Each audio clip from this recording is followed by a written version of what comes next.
What's up, everybody? Really quickly.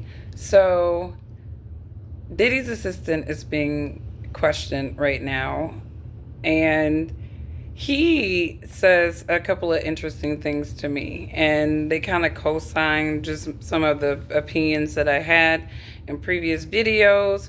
One of them being that, obviously, Cassie, she really wouldn't have had the lifestyle, the pristine, everything, all of her visibility. She knows she wouldn't have had it without Diddy.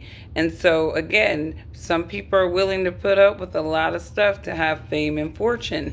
So the assistant that worked with Diddy from '07 to '09, he alleges that he had a conversation with Cassie, and she said something to the effect of, "This lifestyle is crazy," and he says something to the effect of, "Why don't you leave?" And she talks about how Diddy pays for her apartment and everything about her is tied up to Diddy. So basically, like, he owned her, and some people, they put other people in a position where they can own them in various degrees. Um, but then, he's also kind of going into conversations about, him walking in on Cassie, and then him even procuring, you know, drugs for Diddy. And interesting, he says that he was purchasing drugs from someone called One Stop, and apparently this dude sold drugs to a lot of people, including, according to this assistant, President Barack Obama. So this Diddy thing is a slew of things. And I think that Diddy has collateral on some very powerful people. And the only way that they can make sure that, any collateral coming from Diddy is not credible or is contained is if they try to, take him out of the game or take him down or destroy his credibility, anything that they can.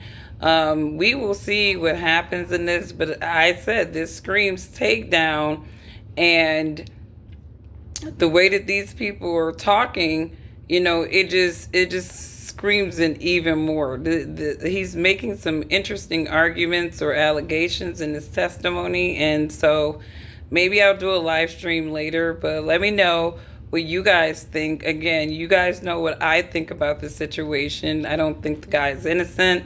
I don't think he's faultless or anything like that, but I think that some of this stuff is a little suspect. I think that Cassie, people want to have her as one of the victims, but I really do think that this person is a victim of her own decisions, her wants, and her needs. And now that, her oppressor or her victimizer is, obviously he had moved on before all of this. Um, I think this is just revenge time for her. And then all those other people who are just trying to take Diddy down, she's just, helping them out. So we will see what happens in this situation. But, you know, I always say choose God, put God first, because the devil is going to devil. And if you're trying to have relevance and position in Satan's world, he's going to rock your world. He's going to rock your world in some little colorful way. So you guys have a wonderful rest of your day, and maybe I'll catch you on a live stream. Bye.